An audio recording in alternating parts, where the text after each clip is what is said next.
హైదరాబాద్ లో ప్రయాణం అంటే ట్రాఫిక్ పద్మ వ్యూహాన్ని ఛేదించాల్సిందే. సికింద్రాబాద్ లోని ప్యాట్నికోడల నుండి జూబ్లీ బస్టాండ్ మీదుగా రాజీవ్ రహదారి వెళ్లే ఆ దారిలో ప్రతినిత్యం వేలాది వాహనాలు ప్రయాణిస్తుంటాయి. కరీంనగర్, సిద్దిపేటతో పాటు ఉత్తరాది జిల్లాలకు వెళ్లే బస్సులు ఈ మార్గంలో ప్రయాణిస్తుంటాయి. ఈ మార్గంలో ట్రాఫిక్ కారణంగా అల్వాల్ దాటడానికి గంట సమయం పడుతుంది.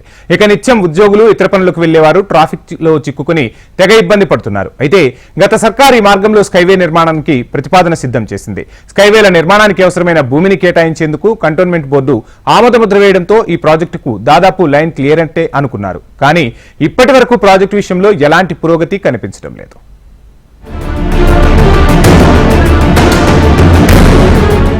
సికింద్రాబాద్ పరేడ్ గ్రౌండ్స్ నుంచి రాజీవ్ రహదారి వైపు ప్రయాణించాలంటే గంటల తరబడి ట్రాఫిక్ లో చిక్కుకుని విలవిల్లాడాల్సిందే.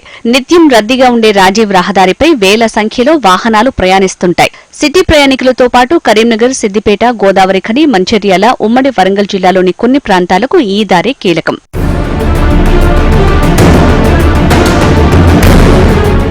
వాహనాల రద్దీ వల్ల పరేడ్ గ్రౌండ్స్ నుంచి అల్వాల్ వరకు గంటకు పైగా టైం పడుతుందని ప్రయాణికులు వాపోతున్నారు. ఈ ట్రాఫిక్ కష్టాలకి చెక్ పెట్టేందుకు తెలంగాణ రాష్ట్రం ఆవిర్భావం తర్వాత ఇక్కడ స్కైవేలు నిర్మించాలని అప్పటి ప్రభుత్వం నిర్ణయించింది. భూసేకరణ పెద్ద సమస్యగా మారటంతో అది కార్యరూపం దాల్చలేదు. ఈ మార్గంలో కంటోన్మెంట్ బోర్డు భూములతో పాటు రక్షణ శాఖ భూములు ఉండటం దానికి ప్రధాన కారణం.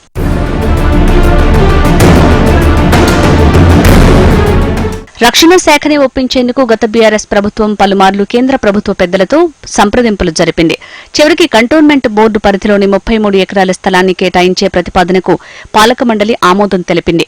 పరిహారం కింద బోర్డు ఖాతాలో 373.41 కోట్లను జమ చేయాల్సిందిగా రాష్ట్ర ప్రభుత్వాన్ని కోరాలని నిర్ణయించింది.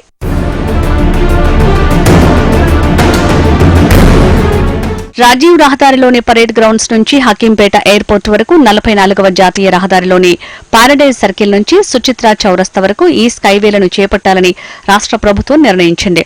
మొత్తం 158 ఎకరాలు అవసరముండగా 33 ఎకరాలు కంటోన్మెంట్ బోర్డుకు సంబంధించింది కాగా మిగతా 125 ఎకరాలు రక్షణ శాఖది. రాష్ట్ర ప్రభుత్వం కోరిక మేరకు అవసరమైన భూమిని ఇచ్చేందుకు రక్షణ శాఖ కూడా గ్రీన్ సిగ్నల్ ఇచ్చింది.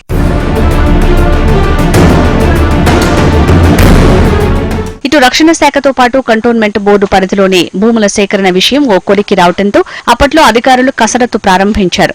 స్కైవేల నిర్మాణంతో పాటు బాలాంరాయి, బోయిన్పల్లి పంప్ హౌజులు తొలగించాల్సి వస్తుందని ప్రాజెక్టు చేపట్టడానికి ముందే జలమండలి ద్వారా ప్రత్యామ్నాయ ప్రాంతాల్లో పంప్ హౌజులు పునర్నిర్మించి ఇవ్వాలని బోర్డు అధికారులు ప్రభుత్వానికి ప్రతిపాదించాలని నిర్ణయించారు. స్థలాలు కోల్పోయే ప్రైవేటు వ్యక్తులకు పరిహారం చెల్లించే అంశాన్ని రాష్ట్ర ప్రభుత్వం పరిశీలించి చర్యలు తీసుకునేలా ప్రణాళికలు సిద్ధం చేశారు. ప్రభుత్వం ఈ షాంబర్పేట వరకు స్కైవేలు నిర్మిస్తామని చెప్పి అన్నారు. ఇప్పటివరకు నిర్మించలేదు. ప్రజలకు దీనివల్ల చాలా ఇబ్బందులు ఎదుర్కోవాల్సి వస్తే ట్రాఫిక్ ఆంక్షలు ఇబ్బందులు అవుతున్నాయి. కాబట్టి ఇప్పటికైనా ఈ ప్రభుత్వం అయినా దాన్ని త్వరలో నిర్మించి ట్రాఫిక్ ఇబ్బంది తొలగిస్తారని మేము ఆశిస్తున్నాం. హైదరాబాద్ నుంచి సిద్దిపేటకి స్కైవేల్ అని ఇస్తా అని ఉన్నారు, కానీ ఇప్పటి వరకు దాని గురించి ఇంకా ఏం రిపోర్ట్ లేదు. సో అది ఎంత తొందరగా వీలైతే మాకు స్టూడెంట్స్కి అండ్ ఇంకా చాలా మందికి అండ్ ఈ ట్రాఫిక్ వల్ల కూడా చాలా ప్రాబ్లమ్స్ ఫేస్ చేస్తున్నాం మేము. సో దీని నుంచి కొంచెం మాకు ప్రాబ్లం అనేది సాల్వ్ అయ్యి తొందరగా మా పనులు చేసుకోవడానికి కానీ స్టూడెంట్స్కి చాలా ఈజీగా ఉంటుంది.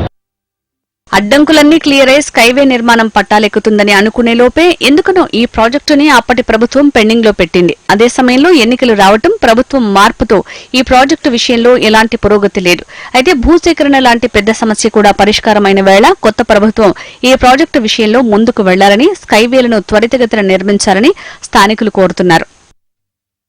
జేబీఎస్ నుంచి ఓఆర్ఆర్ మట్టుకు ఏదైతే దేశ చరిత్రలో లేనటువంటి డబల్ డెక్కర్ స్కైవేని ప్రపోజల్ మూవ్ చేయడం జరిగింది. దానికి government of India, ministry of defence కూడా ముందుకొచ్చి A1 ల్యాండ్లు సైతం ప్రజల కష్టాలు తీర్చడానికి రాష్ట్ర ప్రభుత్వానికి అంగీకారం తెలిపినప్పటికీ ప్రభుత్వం మారింది. ఈ ప్రభుత్వం మారిన ఈ టైంలో ఈ కంటోన్మెంట్ ప్రజల కష్టాలన్నీ తీర్చడానికి ఈ ప్రపోజల్ని ఎట్టి పరిస్థితిలో దీన్ని టెండర్ ప్రక్రియ ప్రారంభించి కంటోన్మెంట్ ప్రజల ఈ ట్రాఫిక్ కష్టాల నుంచి విముక్తి చేయాలని చెప్పేసి. ట్రాఫిక్ మాత్రం చాలా దుర్మార్గం అవుతుంది. ఇక్కడ నుంచి తిరుమలగిరి పోవాలన్నా, ఇక్కడ నుంచి జూబ్లీహిల్స్ పోవాలన్నా హాఫ్ అన్ అవర్లో పోయేది 1 అవర్ 1.5 అవర్ అవుతుంది. ట్రాఫిక్ చాలా ఘోరంగా అవుతుంది. ట్రాఫిక్లో చాలా ఇబ్బంది పడుతున్నప్పుడు పోయిన ప్రభుత్వం ఏమో హైవే ఇస్తా, ఇప్పుడు వరకు హైవే వేయలేదు. ఈ ప్రభుత్వం అయినా హైవే ఇస్తుందా? లేకపోతే ఇంకొకటి ఏంటంటే మా పాట మీద కూడా కలవాలి అయితే లేదు. ఈ ట్రాఫిక్ లా కూడా చాలా అంటే చాలా దుమారుగా ఇబ్బంది పడుతున్నాం మేము. పాట్నీ టు అల్వాల్ రూట్లో నిత్యం ట్రాఫిక్ లో చిక్కుకుని తీవ్ర ఇబ్బందులు పడుతున్నామని స్కైవే నిర్మాణంతో కొంతవరకైనా రాకపోకలు సాఫీగా సాగుతాయని ప్రయాణికులు భావిస్తున్నారు. మరి కాంగ్రెస్ ప్రభుత్వం ఈ రూట్లో స్కైవేల నిర్మాణంపై ఎలా ముందుకు వెళ్తుందో చూడాలి.